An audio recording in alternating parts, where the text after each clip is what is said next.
Ah oui, merci de votre fidélité à la chaîne YouTube Patrick Lokala Télévision. Nous sommes très heureux de savoir que la diaspora de la qualité, diaspora des qualités, pas celle de la merde, qu'on nous a amené ici au pays pour commettre tout ce que vous avez vu. Ils ont tout fait. Tout fait. Et alors, tout fait. Des très mal d'ailleurs. Ils ont détourné, ils ont volé, ils ont violé, ils ont trahi l'État, ils ont trahi le président de la République. Ils ont tout fait qui mérite une sanction populaire. Voilà, ils ne méritent pas notre respect, pas du tout. Nous allons aujourd'hui, avec d'ailleurs beaucoup de passion, je vais vous le dire comme ça, aborder la question relative à la situation sécuritaire de l'Est. Il y a un compatriote qui m'a appelé depuis les États-Unis d'Amérique pour me dire « Patrick Lokala, Moka Ekei, le pays est parti. Le pays est parti. Je ne sais plus si un jour nous allons réussir à ramener Bunagana, Kichanga et plusieurs localités sous le contrôle de l'État congolais. Entre-temps, le président Félix Tshisekedi serait-il en train de se retirer de la communauté des États de l'Afrique de l'Est? C'est la grande question que la revue de presse de la radio Okapi a tenté de répondre. Vous avez vu, après le sommet de Bujumbura, le président congolais Félix Antoine Tshisekedi Tshilombo est allé à Brazzaville, de Brazzaville à Luanda, de Luanda en Afrique du Sud. Tout ça pour tenter de réactiver l'option de la SADC où il est lui-même le président en exercice. Félix est-il un problème ou une solution par rapport à cette affaire? Où va le Congo de Lumumba, le Congo de Simon Kimbangu? Est-ce que les frontières de ces pays seront intactes au 20 décembre 2023? C'est la grande question qui reste pendante. Moi, en tout cas, je commence à désespérer avec les approches du pouvoir qui ne rassurent personne. Vous avez vu, tout comme moi, les différentes déclarations de ministres du gouvernement Samalou Konde Kyenge. D'abord, le porte-parole du gouvernement qui a affirmé que le Congo n'a pas l'intention de négocier avec le groupe terroriste qui est le M23. Mais entre-temps, au cours du même point de presse, son collègue, le VPM des Affaires étrangères, déclarait à son tour que le Congo n'a pas besoin de faire la guerre à quiconque. Par contre, le Congo est ouvert pour un dialogue sincère et honnête en interne et en externe. Mais avec qui? Pour quel cahier de charge? Qu'est-ce que le Congo va céder en contrepartie de ce qu'il aura reçu de ses interlocuteurs au probable dialogue qui pourrait probablement se tenir? Il y a beaucoup de confusion. On ne comprend pas. Le gouvernement semble être engagé dans l'option EAC. Le chef de l'État, lui, par rapport aux informations à notre possession, serait en train de quitter l'EAC. Qu'est-ce qui va se passer? Voilà autant de problématiques.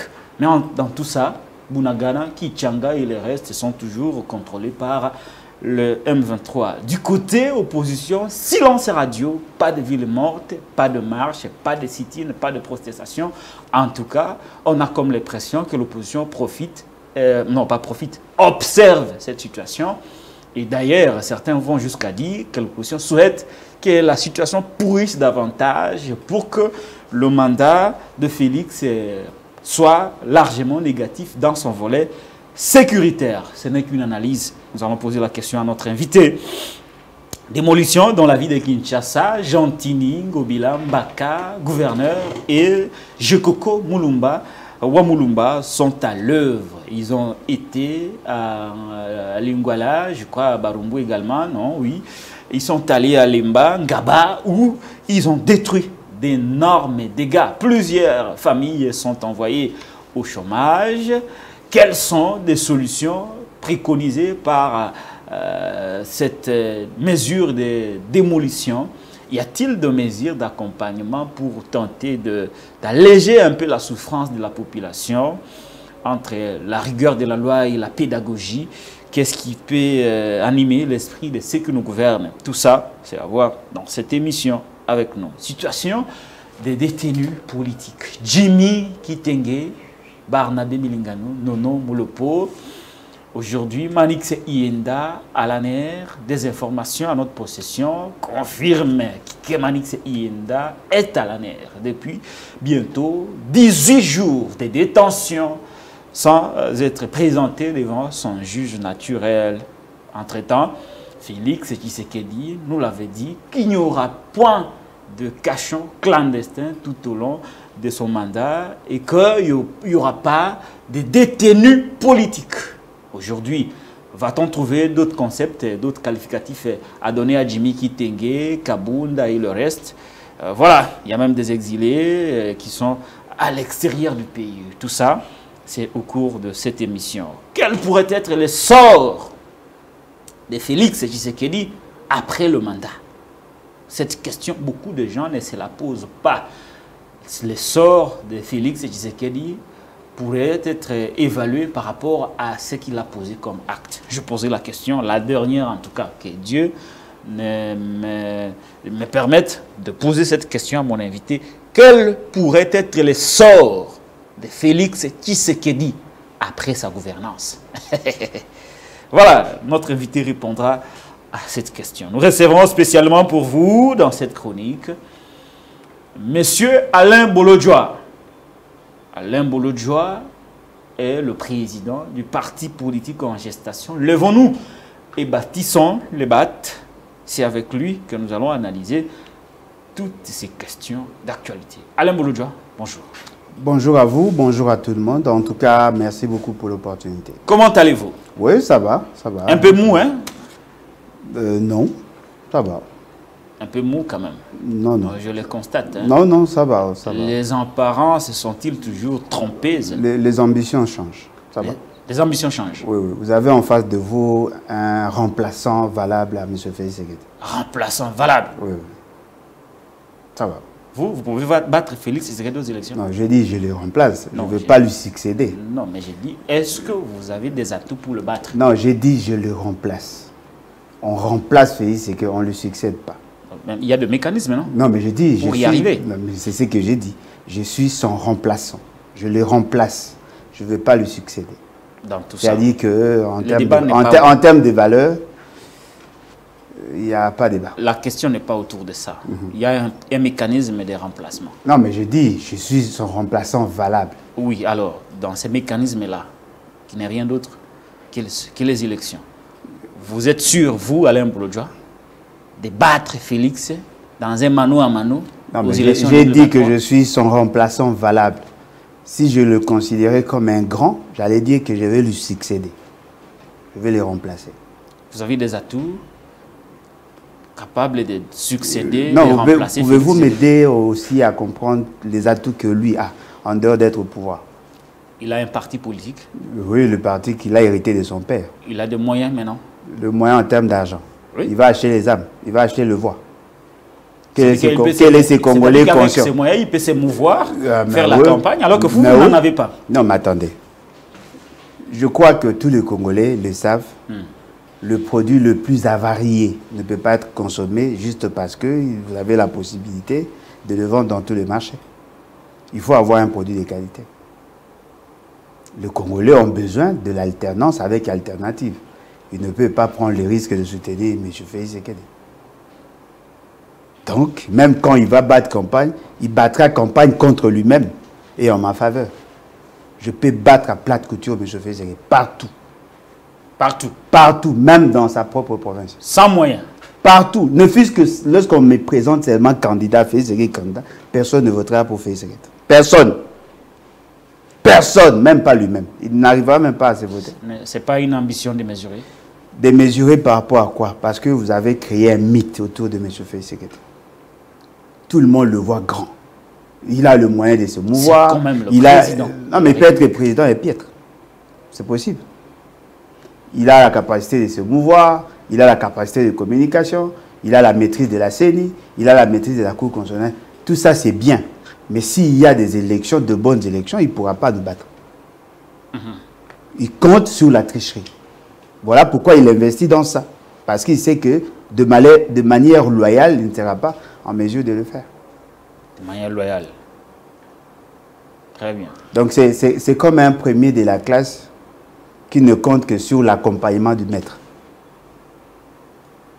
Mais si on nous donnait, nous deux, comme Pourquoi ça... Pourquoi ce débat sur, sur un combat loyal?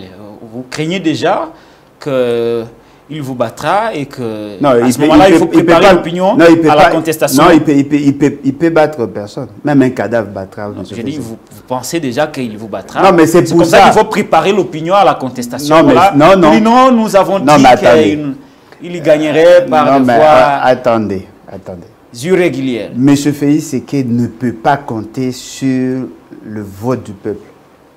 Voilà pourquoi il s'est organisé à voir la Cour constitutionnelle, la CENI, le service de renseignement, la Banque centrale pour utiliser tout ça en sa faveur. Mais si c'était à la régulière, il ne peut pas. Non, mais est-ce que vous savez qu'il y a un bilan qui pèse sur lui? Il y a un bilan qui pèse sur lui. Il comptait sur la situation de l'Est.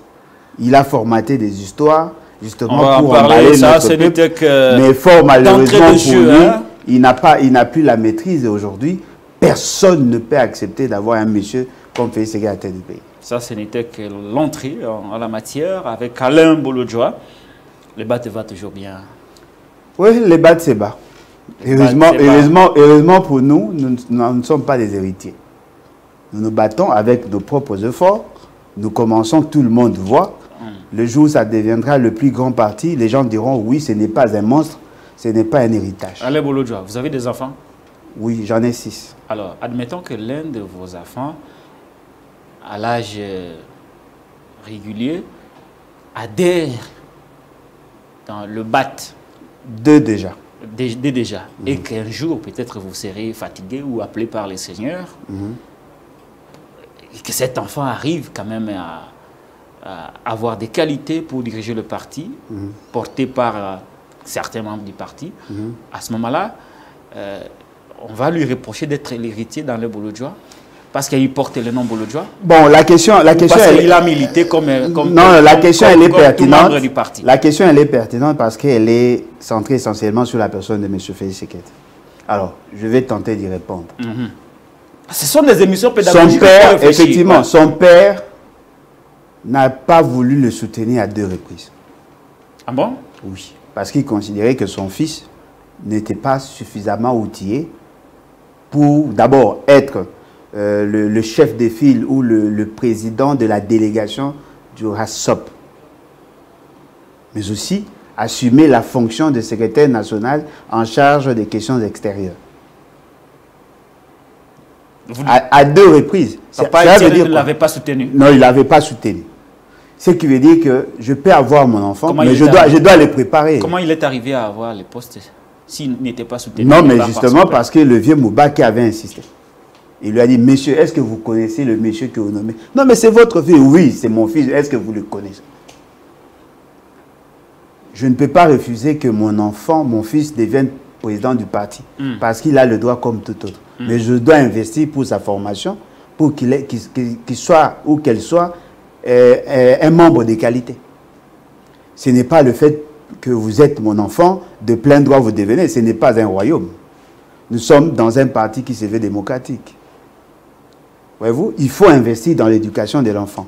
Si moi-même, je ne peux pas consommer mon propre enfant, je ne peux pas donner cet enfant à la consommation du public. M. Etienne Tshisekedi n'a jamais été convaincu de la qualité de son propre enfant.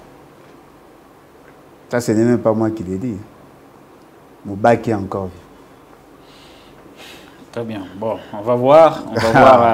On va voir avec ces débats. On ferme la parenthèse. Et déjà. Mais oui, je voulais que l'opinion soit éclairée pour qu'un jour on ne dise pas que voilà, le fils Bolodjoa. Non, il doit se battre. Il ne faudrait pas que les gens comprennent une mauvaise connotation sur la phrase « il a hérité ».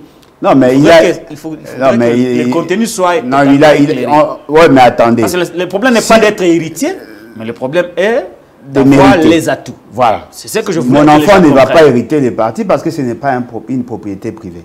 Il doit se battre comme tous les autres et faire preuve de sa capacité à gérer. Convaincre et non vaincre. Vous avez compris pourquoi j'ai insisté? Non, mais j'ai compris. Mais c'est un héritier. Lui, il hérite tout, en fait. Ah, il hérite tout. C'est un héritier. Il hérite tout. Oui, il a tout hérité. À part le parti. En bon. Même le nom. Il a utilisé le nom pour aller marchander avec Kabila. Oh, mais il est quand même le fils de son père. Comment voulez-vous qu'il ne porte pas les noms? Non, mais il a hérité le nom pour aller négocier. Non, mon père s'est battu.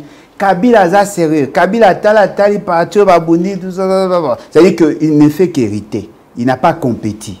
Toi, tu es le fruit de tes propres efforts. On ne peut pas te comparer avec un héritier. Voyez-vous? Il faut construire ton image sur base de tes propres efforts. On ne peut pas passer à la télé et dire, moi je suis fils Mobutu. Oui, ton père a posé des actes, mais qu'as-tu fait? Je suis fils Bolodjoa, oui. Donc, au-delà d'être fils d'eux, il faut prouver que vous avez des atouts. Et comme ça, les gens vont vous apprécier parce que vous avez des atouts.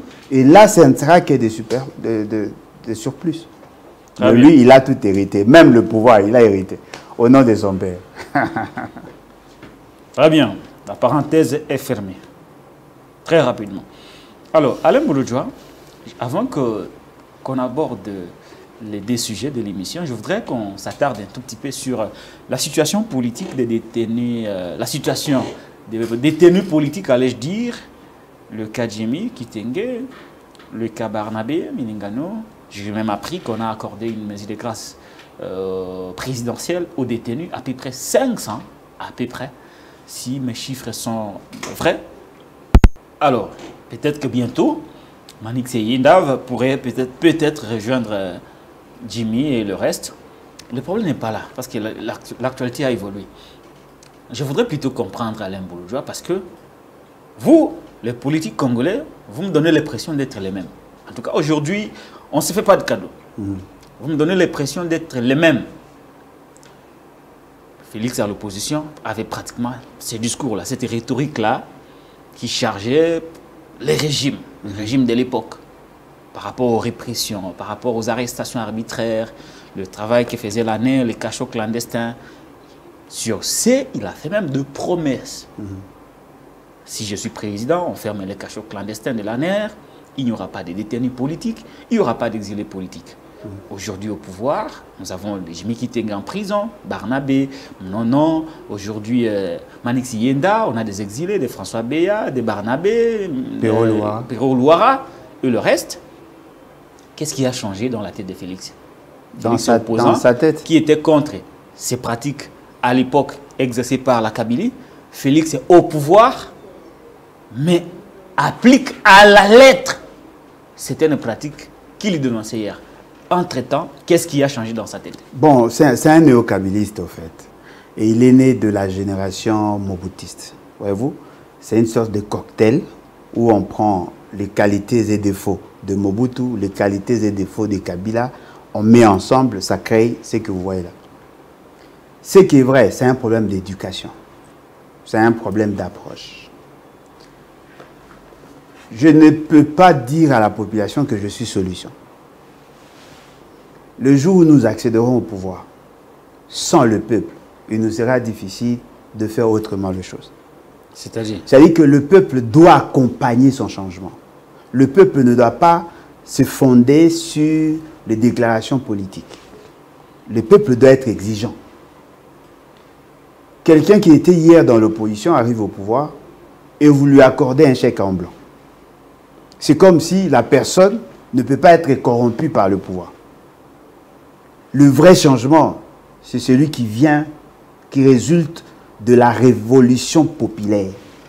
C'est-à-dire que le peuple a seul le pouvoir de faire de quelqu'un président, de faire de quelqu'un député.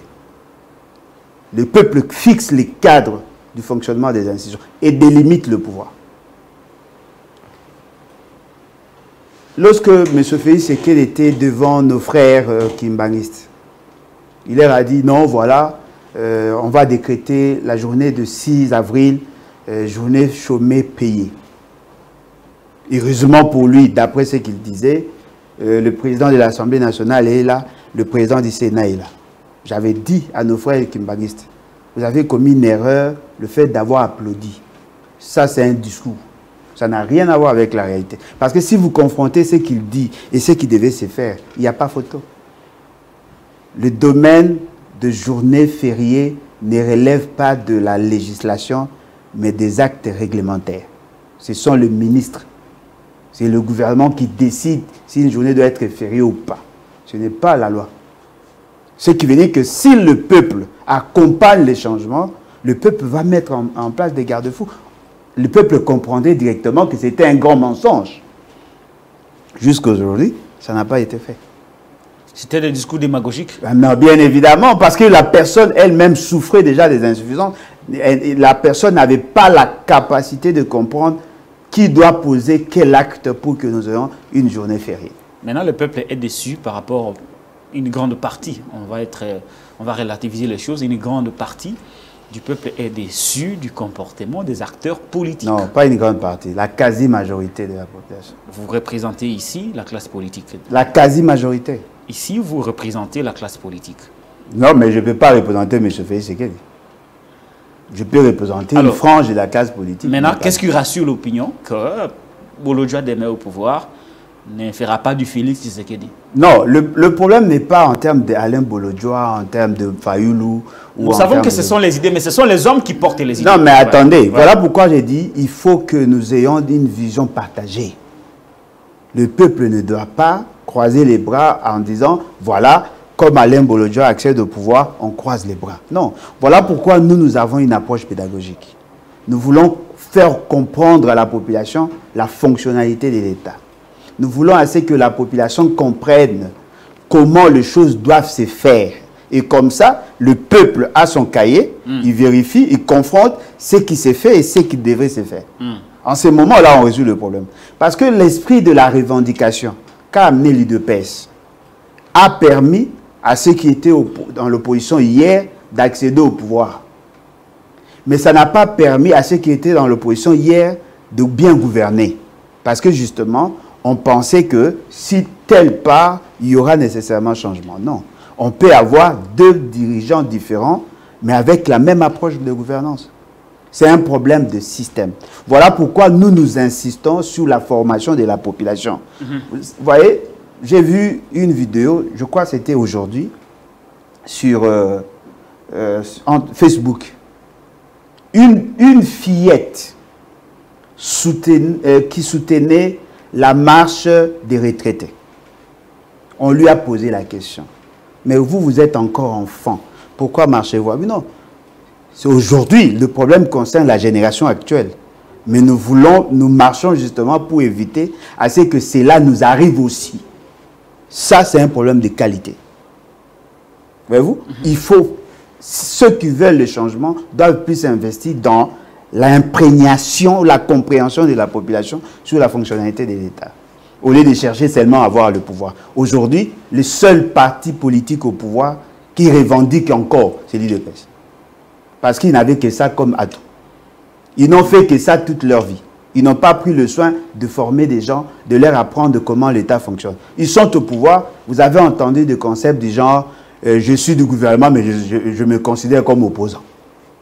Ça c'est une aberration, justement parce que les gens n'ont pas été préparés. Donc moi, je pense que le développement ou les changements tant souhaités par le peuple doit être conçu par le peuple et non par la classe politique. Et comme ça, la classe politique saura que je ne peux pas faire ça parce que la population est exigeante. Je ne peux pas faire ceci parce que la population est exigeante. En ce moment-là, on va encadrer le pouvoir pour qu'il n'y ait pas de déviation.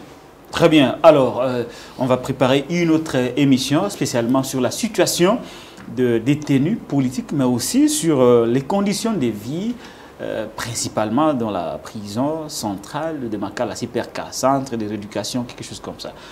On va évaluer la situation à Jimmy, situation à Barnabé, situation à Manix, situation à... Il y a même d'autres détenus qui ne sont pas connus, mais qui n'ont rien fait. Hein? Oui, surtout alors, nos frères de la partie Est. Nous prenons engagement. La société civile et tout ça. Vous prenez engagement avec le peuple que nous allons préparer ensemble une émission spéciale sur la situation des détenus. En tout cas, pour ça, je viendrai à tout moment, mais je suis solidaire. Répertorier aussi les inconnus, des gens qui n'ont rien fait. Ils sont nombreux, ils nous appellent par moment, ils nous envoient des messages, surtout nos frères de la partie Est et nos frères Katangé, ils sont nombreux en prison. Voilà, donc très bien. Voilà. Merci beaucoup Alain Bolodjoa. Nous passons Motebele na bandeko Jimmy Kitenge, Barnabé, Nono Molopo, militant Swalamuka, Manix Yenda, même si il ne nous suit pas, mais nous sommes toujours avec vous. Ndeko Tobosanyo T. Il y a encore un autre problème, Alain Bolodjoa. démolition. Je crois en off, je vous posais la question de savoir si on a déjà démoli chez vous, là où vous habitez. Vous avez dit non, mais au moins vous avez vu avec moi qu'on a démoli à Lingwala, on a démoli au niveau de la commune d'Engaba, Makala, on a démoli également à Lemba. Quelles sont vos impressions?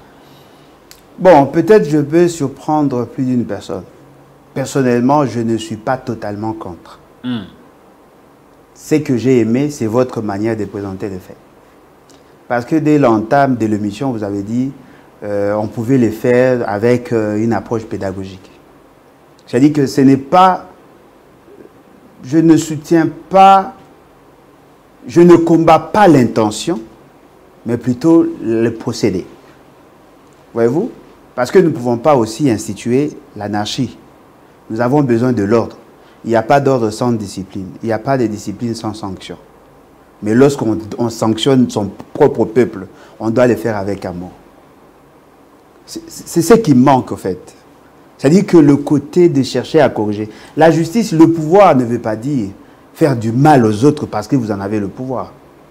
On peut le faire avec amour. Essayez de vous imaginer, il y a des Congolais qui ont acheté de manière formelle de parcelles vendues par l'administration avec documents à l'appui, certificat d'enregistrement.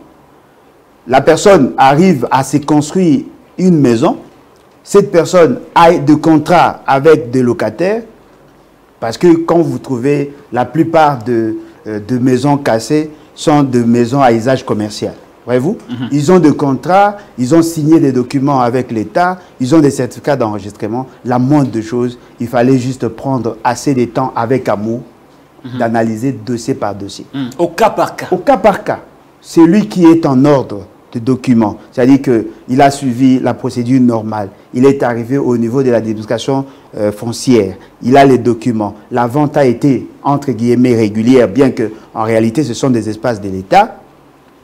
Il faut qu'il y ait une décision prise par rapport à cette question-là. Parce que la personne qui a vendu, la personne qui a octroyé les documents ne peut pas être exemptée. On ne peut pas sanctionner que la personne qui a détenu le bien, alors que les personnes qui ont facilité ces détentions ne sont pas inquiétées. Si vous trouvez qu'il y a effectivement un dossier, il y a une erreur de l'administration, vous pouvez vous décider, vous dites, ok monsieur, on va casser, mais vous, on vous déplace. Il y a un mécanisme de compensation pour que la personne ne perde pas totalement. Parce que ceux qui sont victimes là, ce sont nos frères. Ce sont des gens qui payent par moment des impôts. Voyez-vous? L'État a perçu l'impôt pendant des années. Voyez-vous? Le problème, c'est que je crois que c'est peut-être notre erreur à nous. À force de faire pression à ces gens, tellement qu'ils n'ont pas la culture de travailler sous pression, eh bien, ils commencent maintenant à poser des actes pour nous prouver qu'effectivement, ils sont en train de faire quelque chose. Ils ont commencé à casser. J'ai suivi ces fameux vice-gouverneurs nous brandir, nous montrer des images disant, voilà, on a construit sur le caniveau. On a construit sur les caniveaux. Attention, dans le monde, il y a des maisons qui sont construites sur le collecteur. Il y a des maisons qui sont construites sur comment on appelle, les égouts. Pourvu que ça respecte les normes. Exact. C'est-à-dire que ça dépend des cas. Peut-être que la parcelle a existé avant le collecteur. Peut-être que la personne a cédé son sous-sol pour que l'État puisse faire quelque chose. Donc, il faut analyser cas par cas. Ils l'ont fait avec haine. Ils l'ont fait avec méchanceté. Ça va certainement embellir la ville. La ville va recouvrer ses espaces utilisés. Mais c'est la même ville qui a vendu. C'est le même État qui a vendu. Ces gens-là n'ont-ils pas droit aussi à la considération? Essayez de vous imaginer, pendant l'époque de Kabila, il voulait exproprier toutes les parcelles à côté de Selembao. Il avait donné l'argent. Il leur avait demandé, voilà, on va élargir la route. Et il va falloir reculer au moins de 5 mètres. L'État congolais a payé l'argent. Ces gens-là ont obtempéré. Voyez-vous? Ils ont commencé à construire. L'État a décaissé l'argent. Et après quelques temps, l'État lui-même revient et dit non, ces espaces-là m'appartiennent et donc je dois casser. Mais quand vous avez négocié en amont pour leur donner l'argent en vue de récupérer ces espaces, vous ne savez pas qu'il y avait une carte? Vous voulez leur arracher aujourd'hui, alors que hier, vous avez reconnu que ces parcelles-là leur appartenaient. Parce que nous sommes dans le principe de la continuité. L'administration foncière ne peut pas fournir au gouvernement plusieurs informations à la fois sur le même dossier. Ils ont commencé à casser. Vous avez cassé, c'est bon. Mais quel est le problème que vous avez résolu? Parce qu'en dehors de non-respect de la limitation, il y a aussi le problème, les déséquilibres entre l'offre et la demande en logement, en emploi. Qu'avez-vous fait? Qu'est-ce que vous comptez faire après? Parce que vous avez cassé, c'est bon, on a vu, on a cassé. Oui, on reconnaît. Je ne condamne pas totalement. Mais qu'est-ce que vous allez en faire après? Est-ce que vous savez que dans ces pays, aujourd'hui, au moment où nous parlons, M. Bahat est cité dans un dossier? Quel dossier? Non, mais il aurait détourné la parcelle de Ngunza Karlibond. Mama Wivine Landou, celle qui était candidate en 2006. J'ai vu dans Radio Kapi, on en parle. Voyez-vous? Elle avait une parcelle reçue de l'État avec l'autorisation du commandant suprême, chef suprême de l'État, M. Mobutu, vers les années 90. On lui a donné une parcelle en bonne et due forme. Parce que quand le président de la République prend une décision, cette décision est exécutoire au regard des dispositions pertinentes de la Constitution de l'époque. Elle a reçu une parcelle. Et vous savez quoi? On lui a arraché, on lui a ravi la parcelle. Ce n'est pas l'État. On cite M. Bahati. Et qu'est-ce qu'il a fait? Il a procédé par casser. Il a démoli la maison pour que la maman ne soit pas en mesure de poursuivre, de tenter de récupérer. Ce qui veut dire que l'État lui-même devient escroc. Et donc, nous devons éviter de nous lancer dans ça. Nous voulons aussi lancer un message aux Congolais. Ce n'est pas le fait que l'administration est aujourd'hui faible que vous devez en profiter. Vous construisez vos maisons sur les chaussées. Des gens qui font sortir leurs faux septiques en dehors de leur parcelle sans l'autorisation préalable. Ce n'est pas totalement interdit aussi. Parce qu'il y a des endroits, il y a des lieux, ici, dans la ville de Kinshasa, où les excréments, les déchets sortent par les égouts et ça va au fleuve. Ça existe. À Gombe, oui. Ça existe. Ce qui veut dire qu'il fallait que nous ayons un tableau panoramique de la situation pour que nous sachions ici, on pouvait comprendre, mais là, c'était précipité. J'ai vu à Mongafula, on casse deux parcelles qui se suivent, on saute la troisième, la quatrième, on casse la cinquième. Pourquoi? Non, mais ce n'est pas à moi que vous devez poser la question. Ça appartient à un général. Non, non, les gens aussi en profitent. C'est-à-dire que si vous avez besoin de l'espace pour élargir votre parking, ou si vous avez une activité quelque part, vous voulez qu'on vous crée de l'espace, la moindre chose, vous appelez. Non, voilà, et mon voisin là aussi, je trouve que tout ça, s'il pouvait faire, ok, on insère le dossier et puis on casse, et puis on se rend compte qu'on n'avait pas le droit de casser. Ce qui veut dire que l'État doit se préparer à avoir autant de procès. Parce que toute personne qui détient un certificat d'enregistrement dûment signé par l'autorité compétente peut poursuivre l'État pour avoir cassé son bien. Abordons la situation sociale des personnes qui ont perdu des emplois. Il est vrai que nous restons vraiment très nuancés par rapport à cette question. Il y a d'un côté le droit de l'État de rétablir l'ordre par rapport aux constructions anarchiques, mais il y a de l'autre côté cette population qui gagnait sa vie derrière certaines constructions anarchiques. Parce que aussi, il faut reconnaître, l'État est incapable de donner de l'emploi aux gens.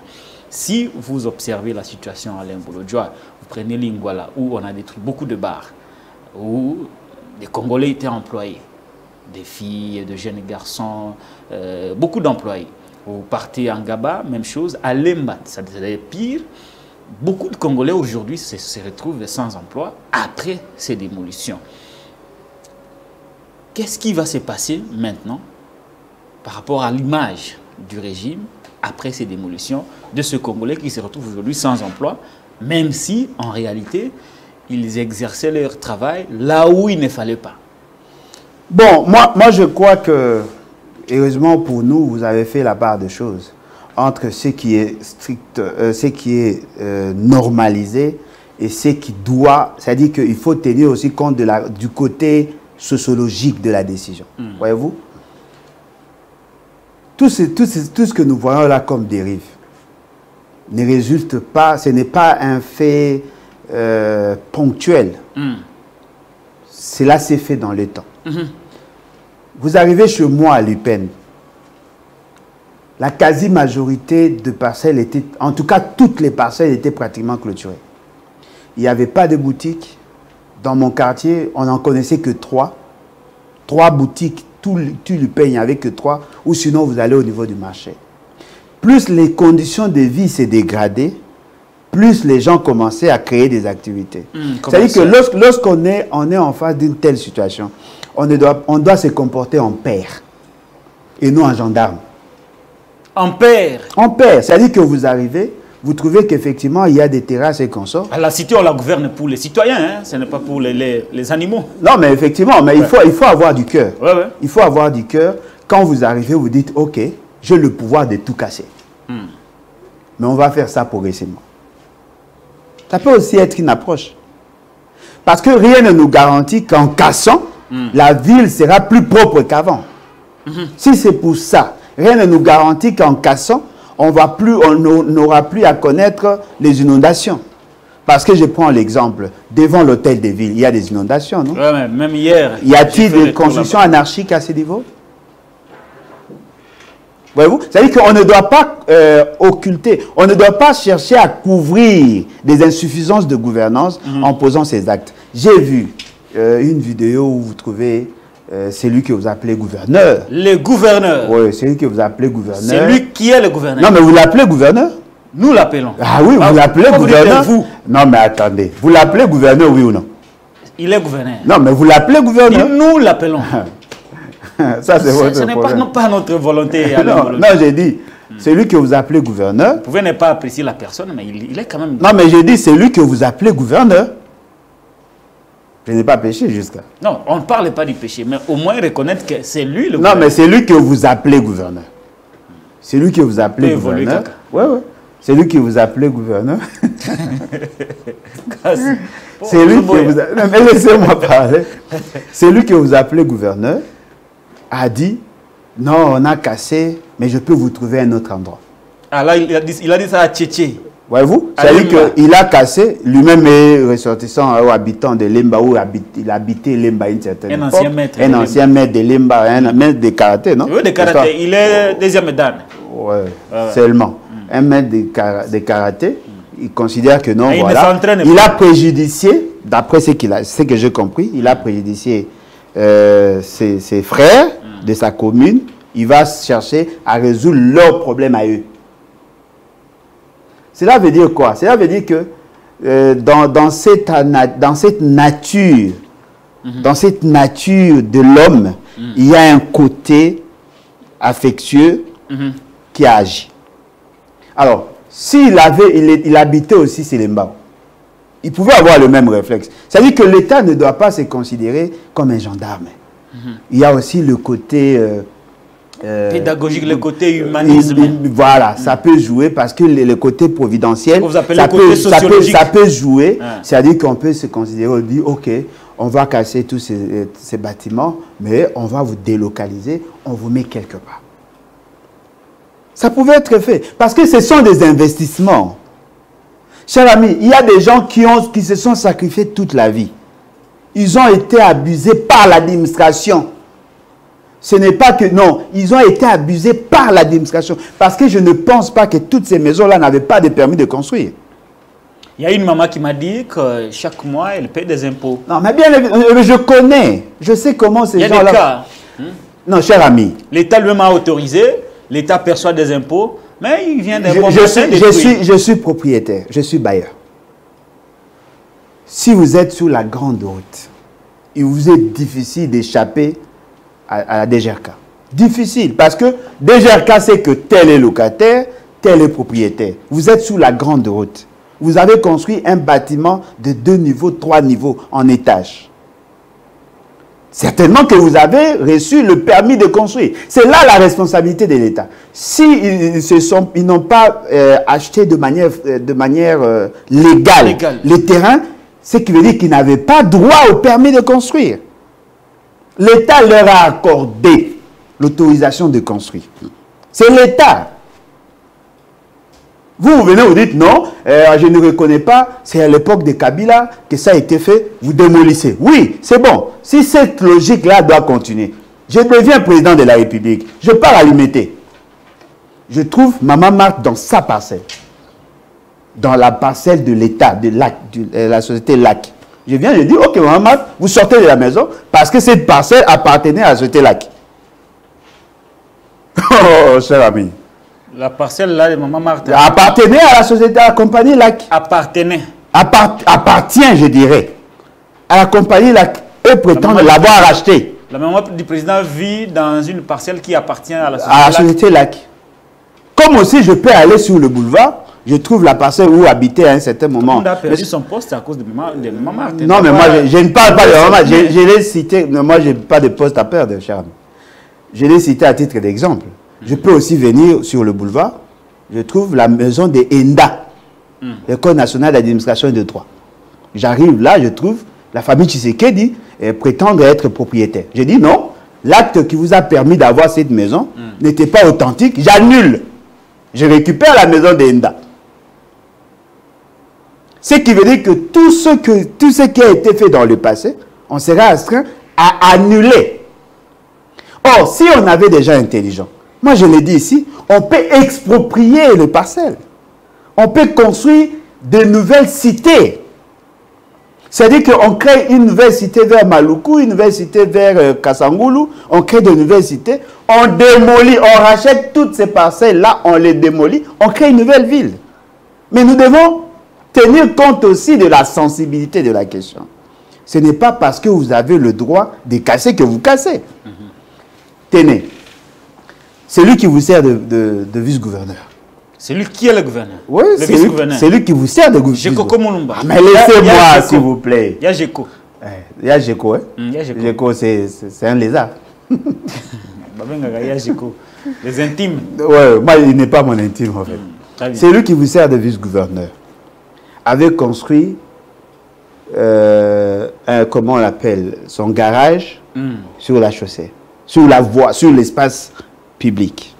Il a dit les garages, c'est comme la station. Oui, mais moi j'ai vu des stations être démolies. Non, il a dit non, chez non, lui, on ne peut pas démolir parce que c'est comme une station. Chez lui où on ne peut pas être jugé parti.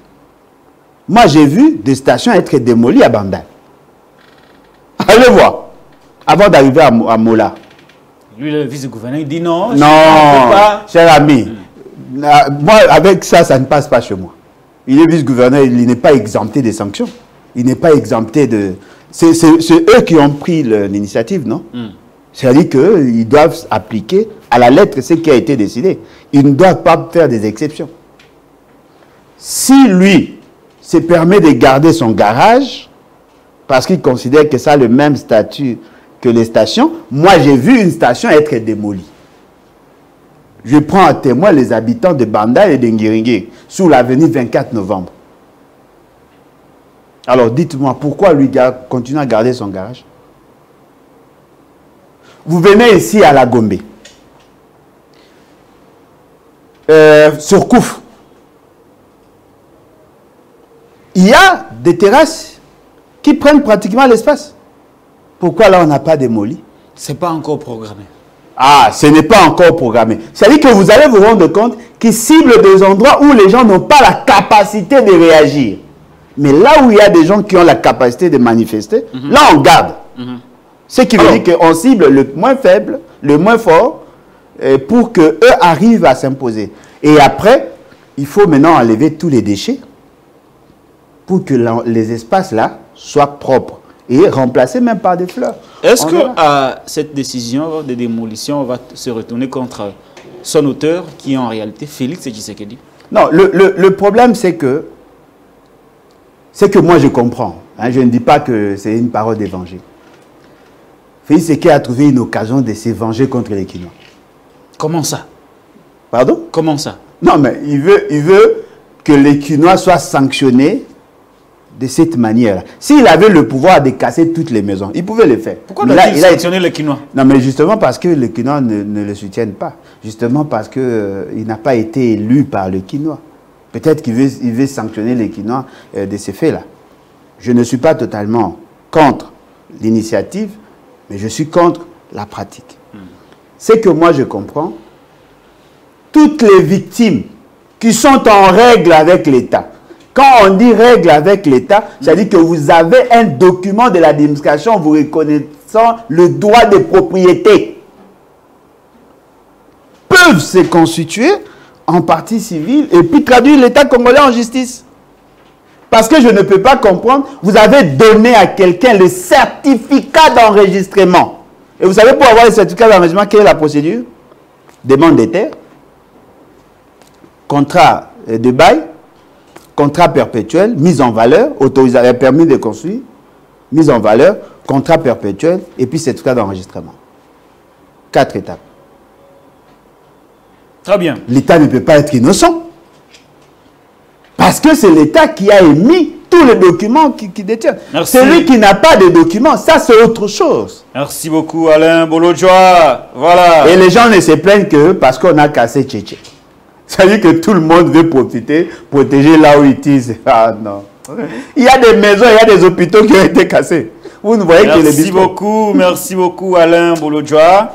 On va prendre les tout derniers sujets de cette émission. Situation sécuritaire dans la partie Est. Probable retrait de la RDC, de la communauté des États de l'Afrique de l'Est EAC. Félix Tshisekedi, après le mini-sommet de Bujumbura, a fait tour à tour Brazzaville, Luanda, puis Pretoria pour discuter avec ses homologues autour de la question de notre adhésion et de notre probable retrait de cette communauté qui, d'après l'article de la radio Okapi, la revue de presse d'ailleurs de ce matin, pas de ce matin, je crois d'avant-hier, qui parle de, pour se soustraire du piège de l'EAC, Félix Tshisekedi réactive l'axe Brazzaville-Luanda-Pretoria. Y a-t-il un piège? Lequel? Il s'agit de quel piège? Voilà, je suis tombé sur cette capture de la radio Okapi, c'est certifié radio Okapi, site. Vous pouvez visiter ce site, vous lirez la revue de presse de cette radio onusienne, hein, l'une des radios crédibles de ce pays, Alain Bolodjoa. Dans tout ça, vous aussi, vous avez quand même lu cette revue de presse. Fort malheureusement, oui. C'est quoi le piège dont on parle, dont la RDC voudrait se soustraire au sein de la communauté East-Afrique? Ça commence à intéresser. Hein? Non, mais ça ne peut que nous intéresser parce que là, le terme que je voulais employer pour le premier dossier, ça doit revenir pour le second. Quel terme? Politique d'essai-erreur. Politique de? Essai-erreur. On essaie, peut-être que ça pourra changer quelque chose. On essaie, mais sans être convaincu non, que mais ça bien évidemment, bien évidemment. C'est la politique d'essai-erreur. Qui ne m'a pas vu en train de dire à M. Félix que c'était un mauvais choix d'aller dans EAC? Qui ne m'a pas suivi?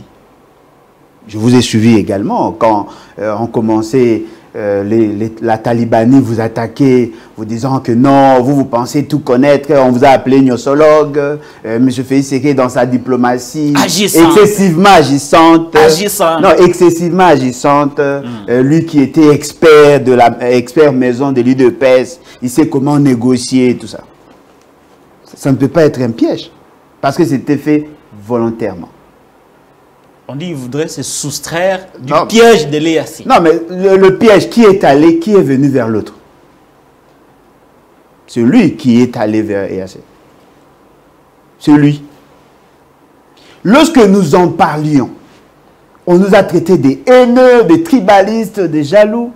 Aujourd'hui, ils se rendent compte qu'effectivement, ils nous ont mis devant un guet-apens. Nous en avons parlé. Il n'y a pas à nous amener dans ces débats. Nous en avons parlé. Moi, je savais que c'était un piège.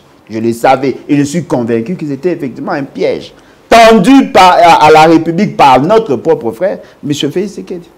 C'est lui qui nous a tendu le piège. Est-ce que vous savez que M. Félix Tshisekedi, au moment où nous parlons, est président de l'EAC et de la SADC?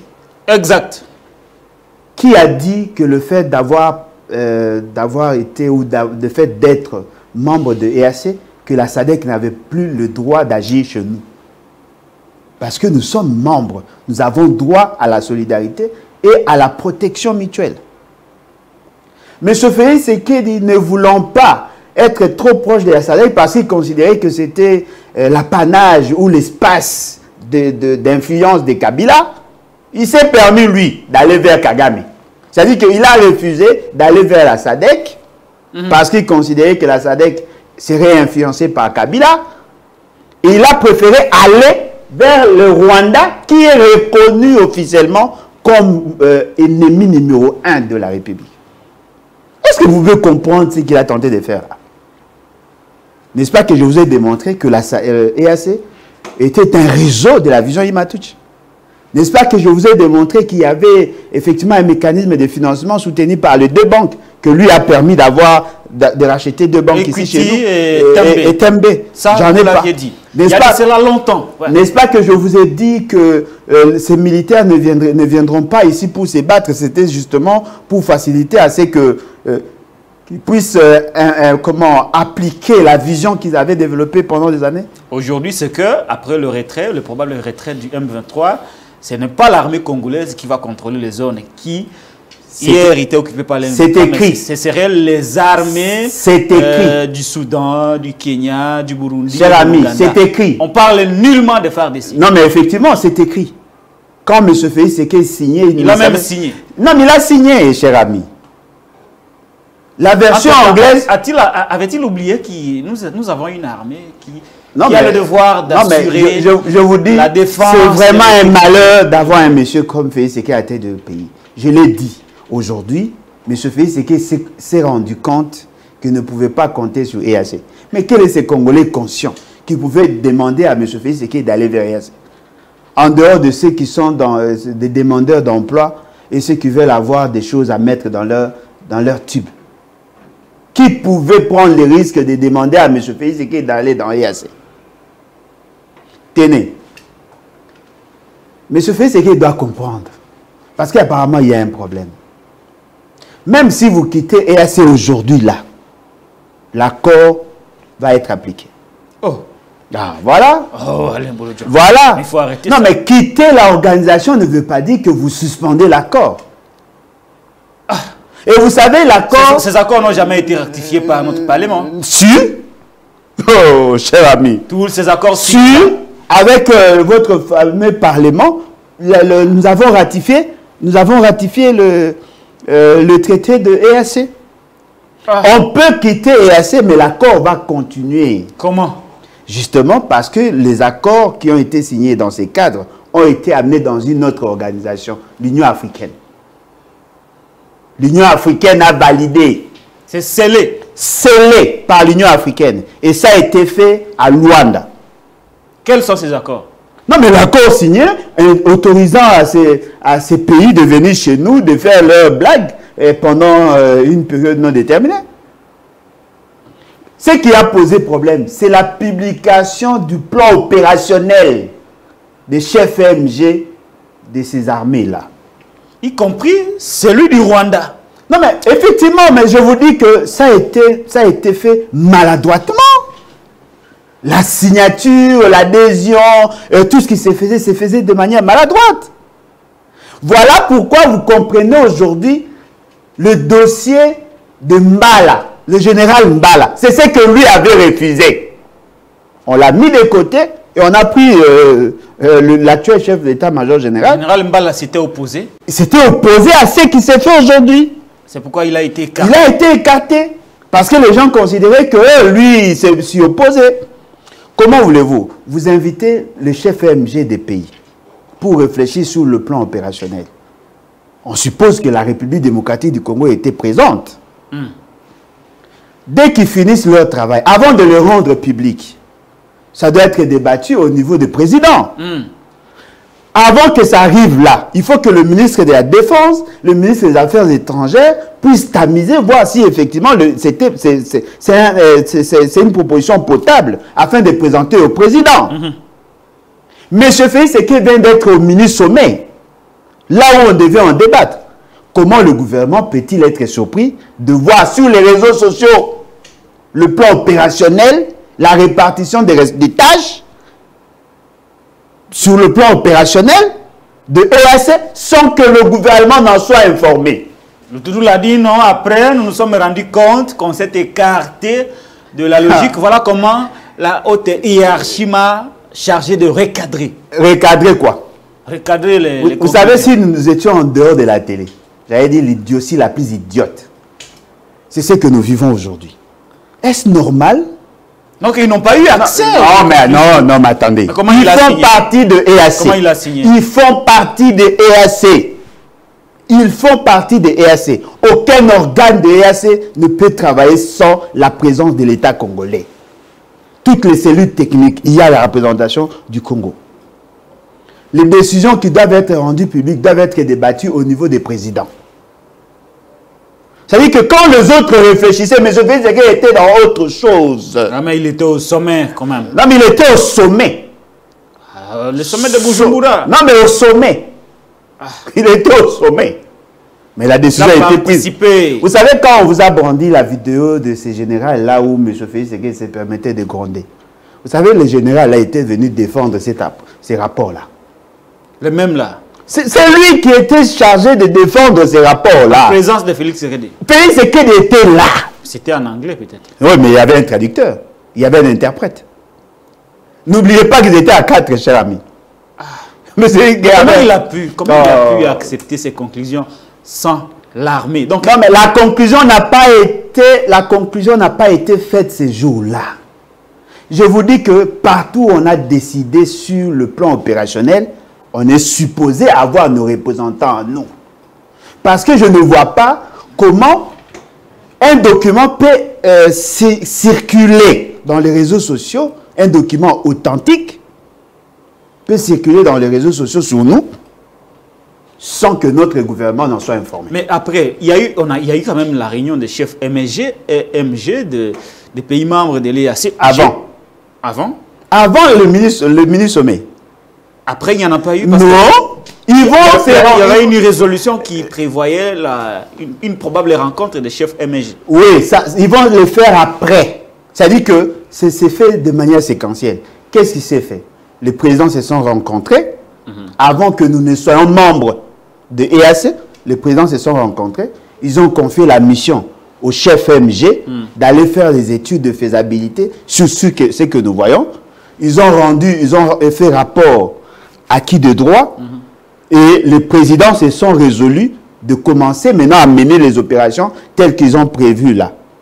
Lorsqu'on a dit à M. Félix Tshisekedi qu'il n'avait pas le droit de le faire, c'est comme ça qu'il a renvoyé le dossier au niveau du Parlement. Et nous avons ratifié officiellement le 11 juillet 2022. Alors que le chef MG se sont déjà rencontrés, il y avait déjà le draft de leur rapport, ils avaient déjà commencé. Mais maintenant, pour que cela revêt un caractère obligatoire chez nous, il fallait que nous ratifions. Alors, il y a une question que je voudrais poser. Apparemment, nous sommes roulés. Non, nous sommes trahis. Par qui? Par notre propre frère. Nous sommes trahis. Pour quel intérêt? Non, mais quel intérêt? Il a cher ami. Il y a un problème de capacité d'analyse. Il y a un problème de faculté de gouvernance, de discipline de gestion. Ce sont là le problème. Est-ce normal? Vous qui êtes membre de cette organisation, vous avez une représentation à ce niveau-là et vous suivez les informations comme Batata, Bamama, Bandeko. Ils l'ont appris grâce aux réseaux sociaux. Donc, on l'a appris avec eux au même moment. Au même moment. D'ailleurs, moi, j'ai appris ça avant. Alain Bolodja. J'ai appris ça avant. Le Tounou l'a appris ça en retard. Lorsqu'on leur disait... Mais à quoi bon d'être considérés comme dirigeants si ils non, en quoi sont-ils dirigeants? Ils sont dirigés comme nous. Alors, on va évoluer Alain Bolodja. Maintenant, la question du retrait. Vous avez dit, même si on s'est retiré, ces résolutions seraient toujours appliquées sur nous. Exact. Maintenant, qu'est-ce qui va se passer? Parce qu'apparemment, il s'est activé, il veut activer l'option SADC. Vous avez lu avec moi la revue de presse de la radio Kapi. Il veut activer l'axe SADC, Luanda, Brazzaville, Pretoria. Qu'est-ce qui va se passer? Entre-temps, la force régionale, l'EAC, reste dans la partie Est. Mais lui voudrait aller, cette fois-là, activer l'autre axe de la SADC. Qu'est-ce qui va se passer en entre-temps? Le problème... Les deux organisations vont-elles s'affronter? J'ai du mal à comprendre l'issue de ces... Non, le problème, c'est qu'il y a eu beaucoup de maladresses. Ça nous met à genoux aujourd'hui. Quand je vous dis il n'y a rien de bon qui peut sortir de M. Félix Tshisekedi, je le disais en connaissance de cause. Qu'a-t-il comme atout pour être notre représentant au niveau de la sous-région? Qu'a-t-il, lui, M. Félix Tshisekedi, il n'a pas d'atout? Non, qu'a-t-il pour être notre représentant à ce niveau-là? Tenez, on signe ces fameux accords au niveau de Nairobi. À ce niveau, ça ne concernait que EAC. Nous passons ce stade. Nous allons au niveau de Luanda. Luanda n'est pas membre de EAC. Luanda était chargé, était facilitateur pour le compte de l'Union africaine. On a pris ces résolutions, les accords signés à ce niveau, on amène au niveau de l'Union africaine. L'Union africaine a scellé, a validé, a pris note, a pris acte des décisions qui étaient prises là-bas. C'est-à-dire qu'on quitte le niveau de la sous-région, ça devient une décision nationale, une décision internationale, je dirais une décision continentale. C'est-à-dire qu'aujourd'hui, l'Union africaine sait qu'il y a un accord entre parties, les 7 pays signataires, qui est aujourd'hui validé au niveau de l'Union africaine. L'Union africaine, qu'est-ce qu'elle a fait? Elle a pris cet accord et a amené au niveau du Conseil de sécurité. Oh! Chers amis, aujourd'hui, cet accord est connu au niveau du Conseil de sécurité. Voilà pourquoi je vous avais dit l'autre fois, la ministre en charge des Affaires étrangères, ici, devant votre confrère Christophe Sakoueno, considère que le parti doit faire preuve de la volonté et d'appliquer les accords signés. La ministre belge. Et dans ces accords, qu'est-ce qu'ils ont fait? Ils ont pris un plan opérationnel où on a donné des responsabilités à chaque pays. Les espaces occupés aujourd'hui par M23 seront gérés par les États membres.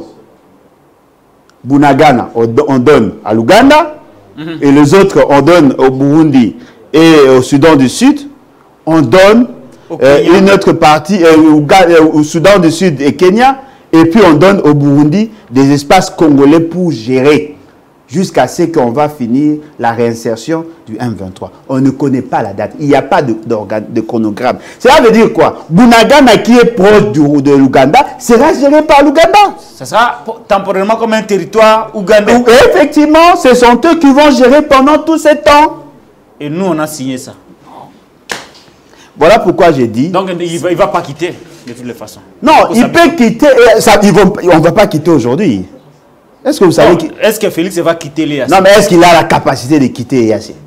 Il menace. Non, il fait semblant de menacer. A-t-il la capacité? A-t-il la capacité de quitter l'EAC? On est couillant. Si seulement... Non, pas nous. Non, mais le Congo, lui là, ça nous engage tous. Non, attendez. M. Félix Tshisekedi n'a pas respecté notre constitution en signant ces accords. Nous, peuple congolais, nous ne sommes pas liés. Parce que ce qui importe... Qu'est-ce pouvons-nous faire pour procéder à l'annulation? La révolution populaire avec l'article 104. Voilà.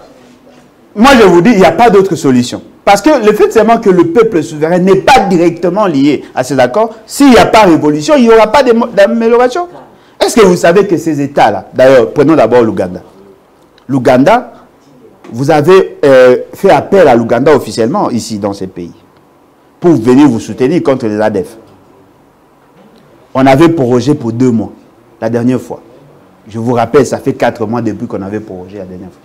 Mais les Ougandais sont encore chez nous. Très bien, on va finir l'émission.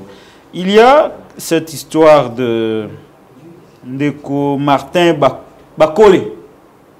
Akeko Zambongo, ce qui wapi. Le champion congolais, Martin Bakole, a obtenu 100 000 $ de la part du gouvernement de la République pour son combat du 3 mars à Londres. Je vois Martin Bakole ici à Zambongo, à côté de lui. J'ai besoin des images d'Eric. J'ai besoin des images. Pour ça, des images.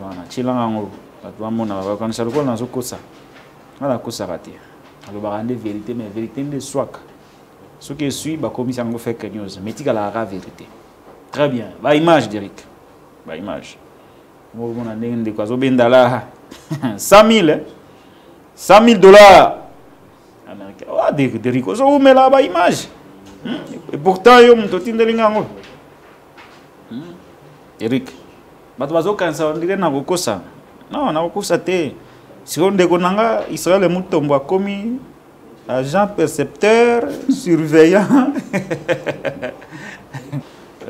Situation de Martin Bakole alilaki, non, bongo, balakaki ngai promesse c'est pas ya bakonzi, mais bongo zobimate naza na posa bongo naki ko bunda. Soki bopesité na ko changer nationalité. Martin Bakole, oui bien.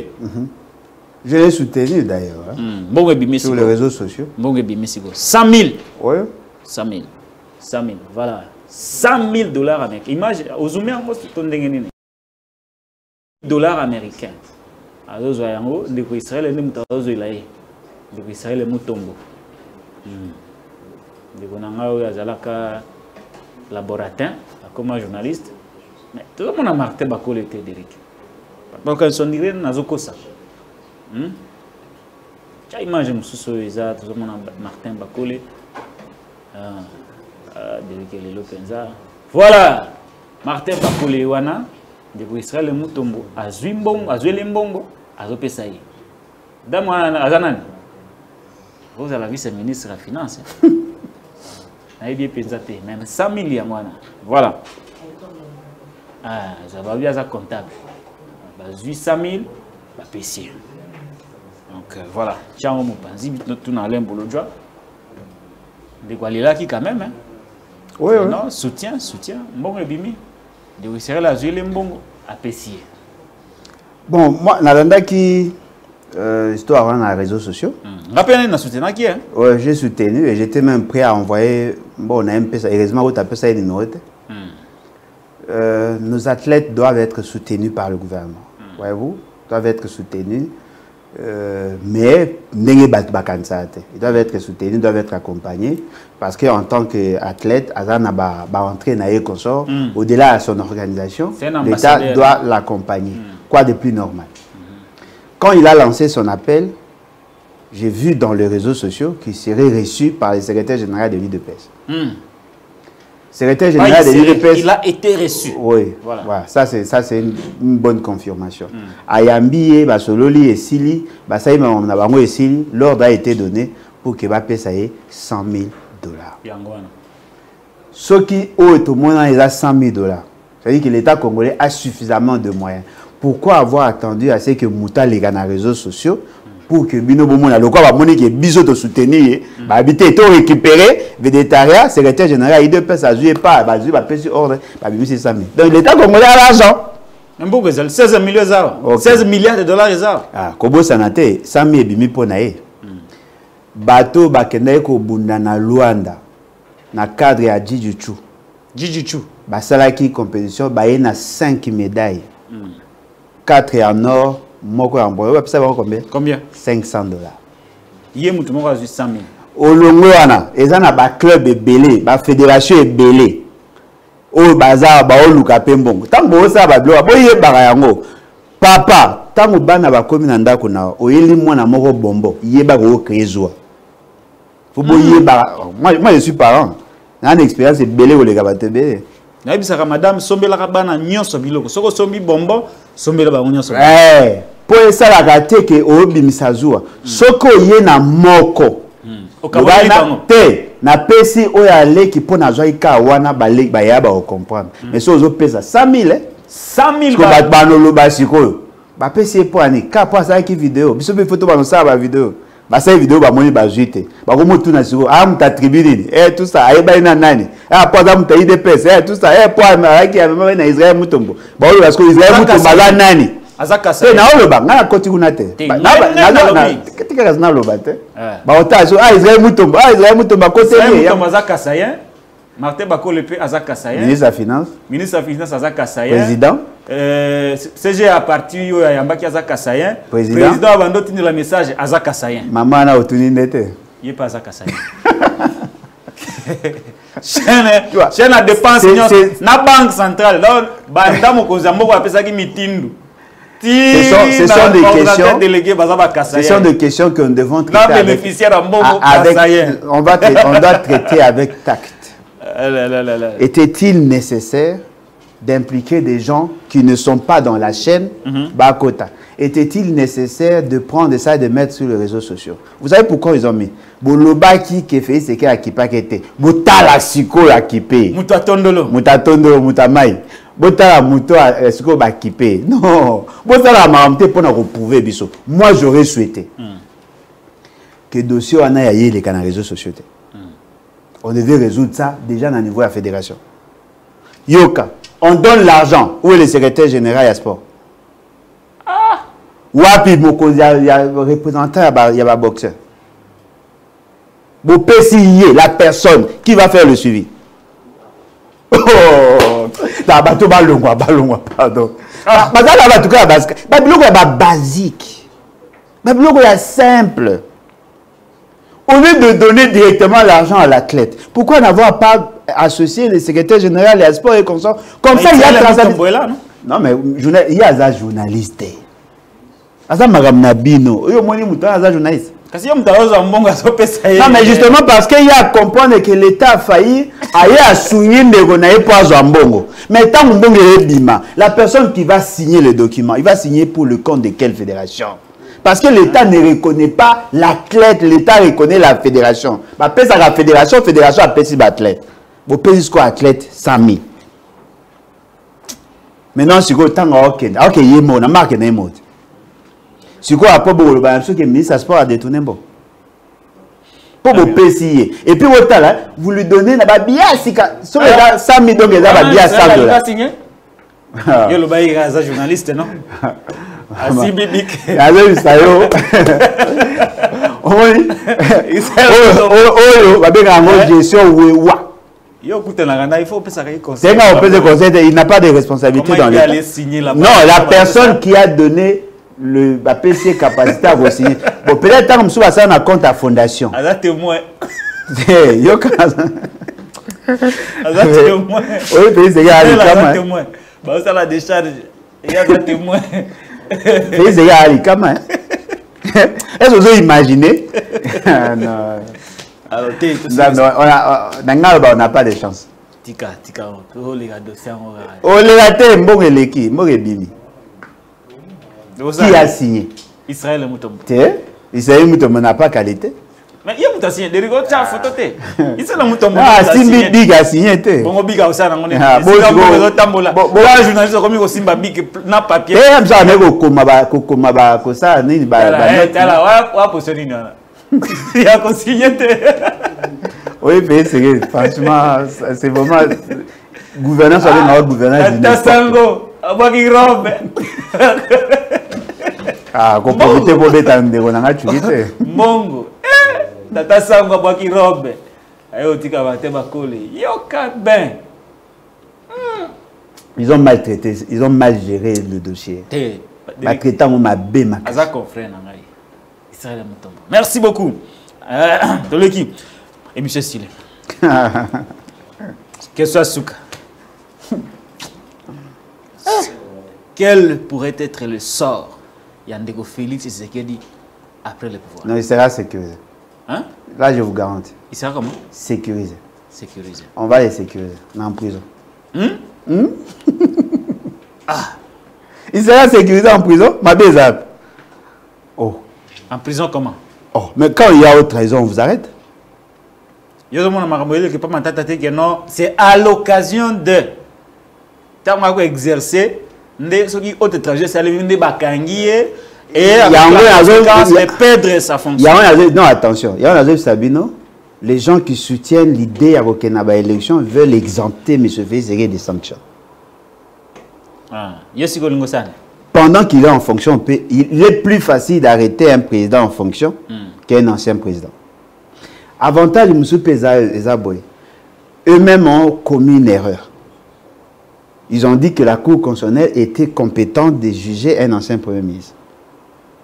Si la Cour constitutionnelle peut juger un ancien Premier ministre, donc la Cour constitutionnelle peut aussi juger un ancien président. Non, procédure est Non, mais il y a déjà un arrêt. Non, mais cet arrêt contredit le premier arrêt. Ah oui, mais on va prendre... les arrêts de la Cour sont... exécutoires. On va exécuter le dernier arrêt. On suppose que la première a été annulée par la seconde. Donc, sera Félix Makala. Non, il sera en sécurité, mais en prison. Nous avons une volonté au un changement. Hein? Kabila, Félix, Toutou, dans le changement qui arrive là, ils ne seront pas ceux qui sont aujourd'hui. Si nous ne voulons pas adopter cette approche pédagogique pour interdire à ceux qui vont connaître encore l'ivrognerie du pouvoir demain, on risque de faire du surplace. Merci beaucoup. Pas question de pardonner. On ne pardonne plus. Hein? Oui, on ne pardonne plus. Vous commettez des erreurs. Et surtout, vous avez commis le péché mortel de trahir la nation, de donner la possibilité au Rwanda de marcher sur les Congolais. On ne va pas pardonner. Pour nous, après pouvoir, il faut Kanga Félix. Pas seulement lui, avec tous ses collaborateurs. Ok, et M. Sili. Merci. Si vous ne le faites pas, vous êtes de co-auteurs ou de complices naïfs. Merci beaucoup. Nous sommes arrivés à la fin de cette émission. J'ai recevé pour vous Alain Bolodjoa, président du parti politique Lèvons-nous et bâtissons le BAT. Merci d'Éric Loukeba. Abonnez-vous. Il y a s'abonner massivement à la chaîne. S'abonner.